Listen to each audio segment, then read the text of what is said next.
turi kumwe na Josh, turi kumwe na David Nzungu, turi kumwe na Immaculate Kandate. Uyu munsi reka tuze kwerekeza muri diaspora cyane. Nibyo byiza kugira ngo tumenye hariya hirya bakora gospel gute, bakora umuziki gute, byose urabikurikira mu kiganiro cyacu. Ikaze mu kiganiro cyacu. Tugende na performance ya mbere kugira ngo abantu tubahe weekend. Ndabesha Immac. Nakibazo. Okay, let's do this. Okay, weekend nziza ku muntu wese udukurikiye, weekend nziza ku muntu wese ukurikiye RTV Versus. Immaculate Kandate numwe mu bahanzi bakorera umuziki we muri Leta Zunze Ubumwe za Amerika, akora gospel music. Byose turaza kuimenya mu ncamake, kandi tugufitiye box office, tugufitiye Versus Sport, turaza kugerageza na Rigo gaturebe ko tumubona muri Cameroon, turaza kuganira ku mavubi ho gatoya. Ibyo byose no kugira ngo tugwire ibyo tuguteganyirije muri Versus yacu uyu munsi ndetse no muri weekend yawe. Komeze ugira ibihe byiza cyane. Aho uri hose ndakwifuriza ko amahoro y'Imana akomeza kubana nawe. Twagiye Josh, Nzungu, Immaculate. Let's do this.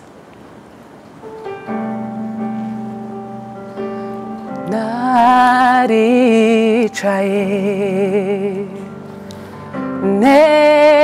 nekereza ku by'ubuzima, sinabona igisubizo, ntangira kwibaza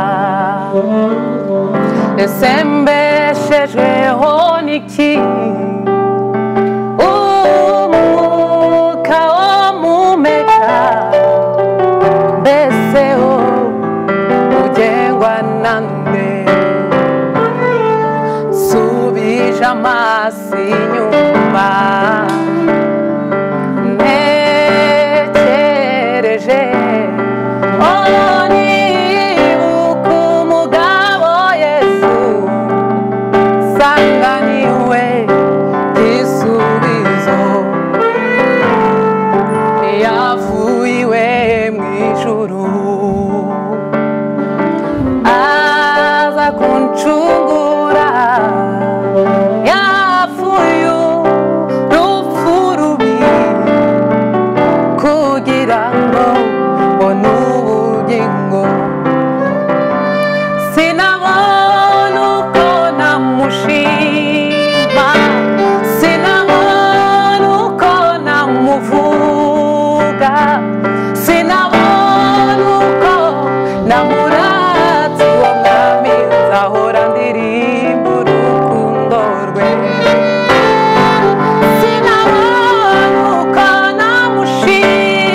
ubuzima niyo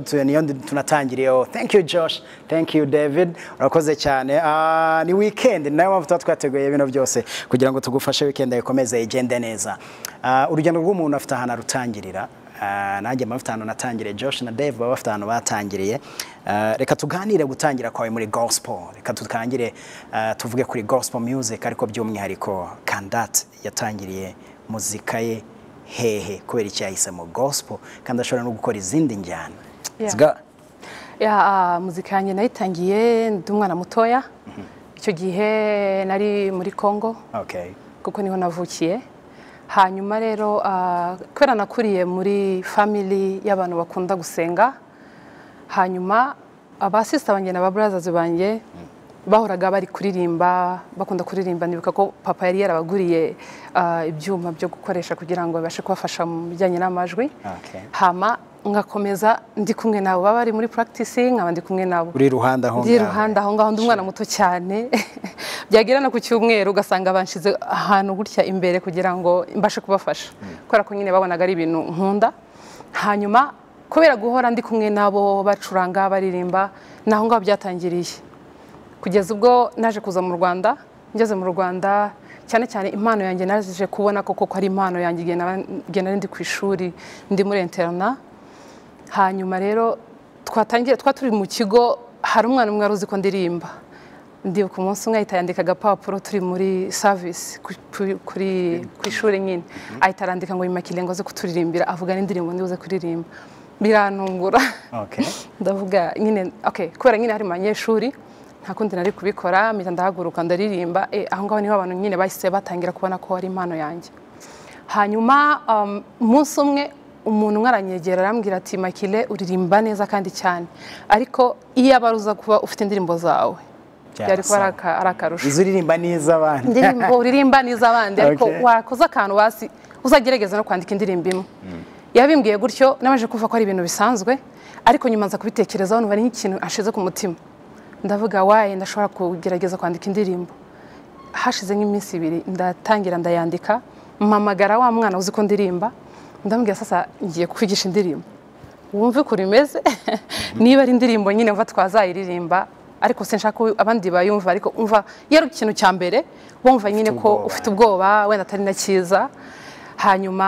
ndayimwigisha ahita arayikunda tugeze muri service arongera andika ngo shaka ndirimba noneho ya ndirimbo yanjye numva mfite complex zo kuba nayiririmba ndavuga sibwo nayitangira gute ndayiririmba abanyeshuri barayikunda naho ngo natangiye nyine kuzamuka nagaruka muri vacances nkaririmba muri church ndibuka naririmbaga mu mwungeri mwiza Nyarutarama kubera nabanaga na brother wanjye waririmbaga cyane azi no kwandika indirimbo niyo mubwiye ndirimbo arakomeza aramfasha arambwira ati kora gutya igomba kugororwa gutya igihe turi haranyine mu rugo bakora nk'ibitaramo n'abandi ku ishuri bakaza kuntora bakaza mu kigo bakaza gusaba umudirecteur ati watubariye Immaculate akaza ko dufite ibitaramo twagiye kuririmba i Butare muri campus ntago batumye utsindwa ariko oya ntago batumye utsindwa kubera ko narebaga nyine igenda afite amasomo nkaza nkaririmba bigeraho naneho numva noneho ko ari ibintu nyine ngomba gutinyuka nekereza se kubera iki abandi ko babona ko mbishoboye why not ngenda ushaka kubyishiramo ko mbishoboye indirimbo ndakomeza ndazandika ngeraho mbwira family yanjye rero mugomba kumusupportinga nkasohora indirimbo zanjye nkajya muri studio muri 2017 ndazandika indirimbo zishira ku murongo nje muri studio icyo gihe nagiye kwa Mima nicyo gihe niyo nazikoreye indirimbo zigera kuri 7 noneho gusa nyine social media yari kiri hasi ntago zabashije kumenyekana cyane ariko nkajya mu bitaramo ahantu hatandukanye tukajya i Burundi mu makonseri atandukanye ndibuka njyana nabitwa ba Elize ngira ngo abantu benshi barabizi barimba muri gospel benshi barabazi tukajya i Burundi tukajya kuririmba nkabatwara groupe nyine y'abantu batari bakeya tukajya kuririmba tukagaruka nkajya ku ishuri nkagaruka hano gutyo nuko natangiye bigeraho njya muri Amerika ngeze muri Amerika naho imunsi wa mbere ngira muri Amerika nasanze hari umukobwa yitwa ni Grace yarafite ni ushinzwe bafite groupe yitwa ngo ni nabakorera hamwe b'abanyafrika abartiste abanyafrika bakorera muri Amerika sanga yankatishirije indege ko tugomba kuja kuririmba muri Maine kandi ntago twatuziranye baramubwira gusa ko Immaculate yaje ari muri Amerika atambwira ati Immaculate mu nimero yiwe ahita aramamagara arambwira ati witegure tuzajya kuririmba muri Maine n'abirantungwe ndavuga hawo niba tushaka kuja kuririmba ndacyari umuntu mushasha arambwira ati no tugomba kugenda hama ndamubwira ati okay nta kibazo turagenda je kuririmba nyine mu bartiste abanyafrika nza kwisangamo aho ngaho winjiranye y'umugisha winjiye uririmba ninjiranye y'umugisha nsanga harimo abantu nyine bakomeye babishoboye cyane ba Willy Burundi murabazi ba Romirise n'abandi nyine bitwa ba Amani nyine nza kusanga nyine ni impano yanjye naho ngaho natangiye kuririmba ubwo mvuye aho ngaho nahise mbona indi invitation muri Georgia yari Gitwaza niwe rugiye kuririmbayo niwe rugiye kuhabwiriza barantumira mba ngiyeyo icyo cyumweru yarafite ikindi gitaramo muri Washington bangiyeyo hama mbese nuko nagiye ndirimba ugasanga bari kunumira ahantu hatandukanye nagiye kuririmba amaseta atandukanye nagiye Washington nagiye muri Georgia nagiye muri Delaware nagiye muri Pennsylvania nagiye muri New York ho narahatuye nararirimbye nagiye ni henshi hatandukanye nuko urakoze cyane urugendo rutari rutoya ariko nanone experience irahita inzana kubakora umuziki muri diaspora haba ari gospel cyangwa se n'iyindi muziki cyangwa se secular reka mvuge gutyo uyu munsi gukora umuziki muri diaspora uri hanze y'u Rwanda rimwe na rimwe hari igihe ukorera aba diaspora cyangwa muri kumwe inshuti zawe ariko nanone nago navuga ngo ukorera umuziki abazungu bose kubera ko rimwe na rimwe usanga wenda bana bafite n'imiziki bakunda uyu munsi nabigoye mu buhe buryo cyangwa se iyo ugiye gukora umuziki muri diaspora bisaba kuba ugomba kwitondera iki cyangwa se gukora iki kugira ngo indirimbo zawe zigere aho ushaka muri diaspora biragoye ntago byoroshe nk'uburyo wenda hano mbona biba byoroshe cyane cyane hariho umwanya cyo ni kimwe icya kabiri aba mushaka kuba mwabikorana byoroshe ni ukuvuga ko hariya ushobora kuba ndi umuririmbyi ndi muri state swate nk'uburyo ntuye muri Tennessee ugasanga umucuranzi ari muri Texas producer umwe ari muri Chicago n'urugero so bari muri leta zitandukanye ugasanga biratugoye cyane so kugira ngo none n'umuntu uze kuhamagara nk'umuntu aze gukora indirimbo imwe nigeze gukora na Lick hari muri 2014 nari ndi muri North Carolina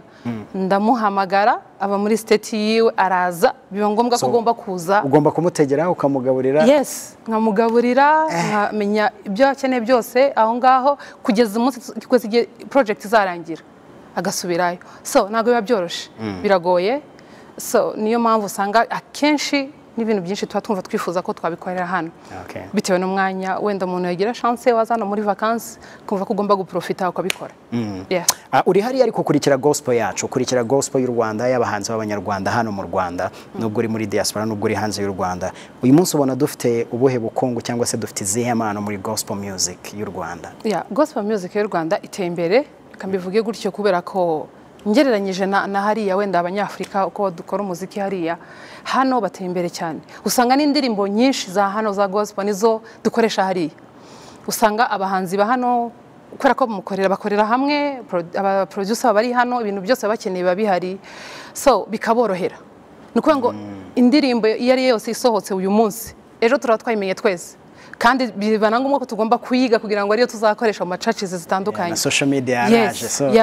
so ugasanga hano biteye imbere paraporo yatwebwe hariya so numva ari uko nguko tugendera performance ya kabiri Dave Josh are you ready tugendera performance ya kabiri dufite indirimbo 3 uyu munsi turi buha abanyarwanda bose bakurikiye RTV for the first time Imac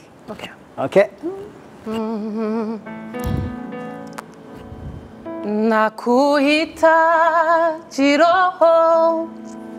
uje uniongoze katika maisha yangu minaomba unitawale mimi siwezi lolote kweli mimi msaifu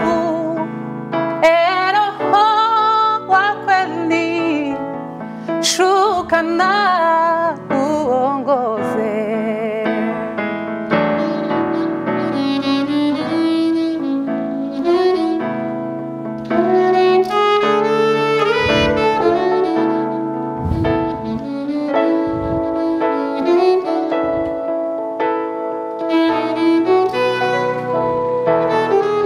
mimi msaidizi wa kweli ukishuka maishani mwangu hali yangu itabadilika sitabaki kama nilivyo najua wewe ni muweza wewe kidole cha Mungu wewe ahadi za Mungu shuka uongoze wewe ni msaidizi wa kweli ukishuka maishani mwangu hali yangu itabadilika sitabaki kama nilivyo najua wewe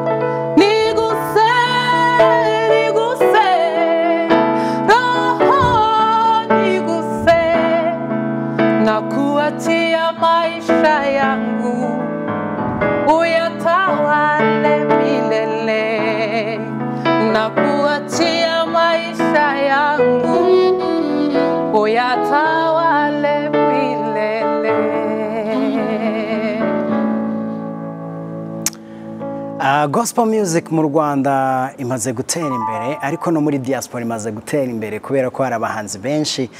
ngiye kubavuga ntago nabarangiza kandi harigize uwo ntavuga nawe ntago byamushimisha ndabeshya Josh Def iyo utavuze umuntu ntago anezerwa niyo mpamvu uvuga ngo ni benshi kandi bakora neza uyu munsi ubona imbaraga bashyiramo ari imbaraga zimeze gute ese ibyo bakora hari abatuye babiha agaciro ese ibyo mukora hari mwe muri ese abo mukorera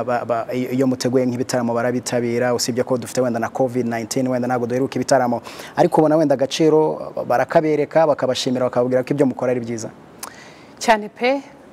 kubera ko wa mugani nk'uko habiri bivuze hariho abafite imbaraga cyane mu gukora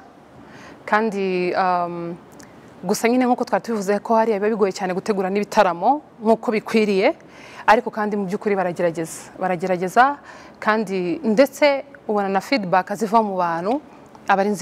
ari nziza ba appreciating abantu ko mukora neza mukomeze ariko cyane usanga imbaraga nyinshi ziva hano kubera ko usanga n'abapromoting indirimbo zacu ni hano kuko biba bigoye cyane kuba wenda abantu ube wabona nka televiziyo hariya gusapotinga cyangwa radiyo gusapotinga so ibintu byose nk'uko nabivuze ni hano mu rugo ni mu rugo kabisa rakoze cyane 2021 kandidate afite izihe plan 2021 ni umwaka Imana nidufasha ugomba gusigara uhagaze gute mu buhanzi bwawe muri kariyeri yawe 2021 ndashaka gushira indirimbo zanjye hanze nkuko nabivuze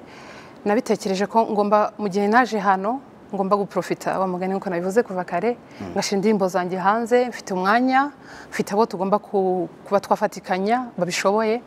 so 2021 ngomba gushira hanze indirimbo zanjye zigera nko kuri enye basi collabs zingahe nta collab ni wowe ngewe urikunze cyane ni sawa ntago nikunze ariko hagize ubishaka it's fine uyu munsi ubona dukeneye ubuhe butumwa muri gospel music dukeneye izihe message dukeneye kwakira ubuhe butumwa mu bahanzi batandukanye ikiza nuko uyu munsi abahanzi bakora gospel music batangiye kuba benshi nago bikiri nka mbere twe tuza abahanzi nka 5 gusa uyu munsi barenze n'ijana amagroup atandukanye uyu munsi ubona dukeneye iki muri gospel music nk'ubutumwa nge navuga cyane numva ari ubutumwa bwo guhumuriza abantu kuko abantu bagiye bahura n'ibibazo bitandukanye cyane muri ibi bihe bya covid naje gusanga ubuzima buratandukanye reka mvuge wenda ubuzima bwa hariya n'ubwa hano buratandukanye cyane so nabonye ari ibintu kabisa biratandukanye cyane so ikintu numva cyane cyakorwa mu bahanzi ubutumwa bugomba kuganza cyane no guhumuriza abantu kuko nyuma y'ubu buzima hari ubundi ntago twari tuzi ko tuzahura n'ibi bihe turimo ntago twari tuzi ko hari igihe kizagera abantu bakikingirana mu mazu yabo abantu umuntu akamara ukwezi amezi abiri atajya mu kazi kiwe ariko kamutunze ariko dufite imana ishoboye byose kandi hariho impamvu nta kintu kimwe kiza kidafite impamvu ni ukuvuga yuko umuntu uwo ari wese wahuyeho n'ingaruka za kino kibazo cya covid agomba kumenya yuko hariho imana ishoboye byose nta kinanira imana byose imana irabishoboye umuntu iyo amaze imyaka irenze 5 cyangwa irenze nk'ingahe hanze y'u Rwanda yaje mu kiganiro cyanjye Joshua arabizi tujya duhura mu concert hano gatoya mubaza icyo yabonye u Rwanda rwahindutseho kuva kuri aeroport kugera kuri RBA ubwo ngubwo no kugera hano mba nkuhayeho gusa ariko nanone ukanambwira n'icyo wishimiye kurusha ibindi mu myaka yose umaze hariya wagaruka hano ugasanga twarateye imbere wabibonye gute u Rwanda rwateye imbere cyane njye nigeze gutura i Nyarutarama kandi mu gihe kinini ariko ndibuka ko kubera ko buri gihe iyo tuje hano nyine mu bino bihe tugomba kujya muri quarantine so ahantu nafashe hoteli ni Nyarutarama ariko narahageze ndahayoberwa kandi hoteli aho nari ntuye na kuri hoteli ni ahantu nta nubwo ndagira ngo hageze n'iminota 5 ariko narahayobewe nkajya mbaza umushoferi ndamubwira ahantu turi nihe akambwira ni Nyarutarama ndamubwira no uri kumbeshya kugenda nyereka ahantu ikintu cyanyeretse ko ariho ni iriya nzu ya MTN iyo ntihinduka cyane hariya hariya niho nageze ndavuga ati kabisa niho ariko mu by'ukuri harahindutse hano hose harahindutse imihanda yarahindutse abantu babaye benshi urakurura agakamba mic yawe yaguye hasi ho gatoya it's fine kururaho gatoya nurangiza uyitereka aho ngaho. Thank you. Nubuhe butumwa waha abanyarwanda kuri gospel music, kuri kariyeri yawe ndetse n'ibyo bagomba gutegereza kuri Kandate? Ubutumwa icyambere cyo ni support. Kwanza reka mbaze mbivuge ko nkeneye support yanyu. Kubera yuko nta cyo nge nakora njyenyine ntari kumwe n'abanyarwanda. Ikindi ndabizi neza yuko indirimbo nzakora zizakora ku mitima yabo. Ni indirimbo natekereje mu gihe kirekire, ntago ari ikintu nahubukiye kuvuga ngo ngiye kugikora kubera ko naje mu Rwanda. Hoya nari maze igihe mbitekerezaho, imyaka 8 nari maze hariya, hari ibyo nari ndimo ndategura. So bitegure kuzakira ubutumwa bwiza buzabuvuye muri zira ndirimbo. Okay, tugende na performance ya nyuma Josh, Dave. Okay, twaje indirimbo ishimishe buri wese kunda gospel, ishimishe buri wese kuri RTV hamwe na equipe technique yanjye yose yamfashije kuri uyu munsi. Indirimbo ya Kandate bashimishe kuri RTV ni Versus, turi kumwe na Techno Rwanda igufite Camon 16 telefone nziza. Expect more na Techno, ibyo dufite byose no kugira ngo tugufashe amashusho, video ufata ibyo ushaka gufata byose ufate muri HD cyangwa se mu mashusho meza. Aho rero rero nkubwira ngo turi kumwe na Techno igufite Camon 16 RTV Versus. Let's go. Undememo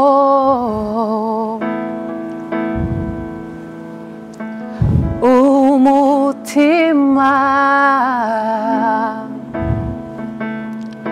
ugutunganiye umeko ushaka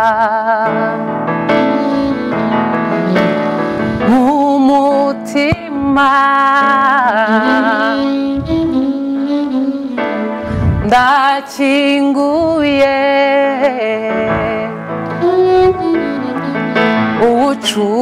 ucukumbure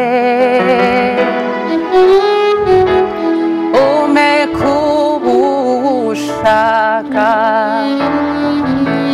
mukaweraganza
RTV ni Versus. Josh, thank you so much. Wakoze cyane. David, wakoze cyane. Piano nziza, umusaza hariya nawe afite saxophone. Kandate, wakoze kuduha umwanya wawe.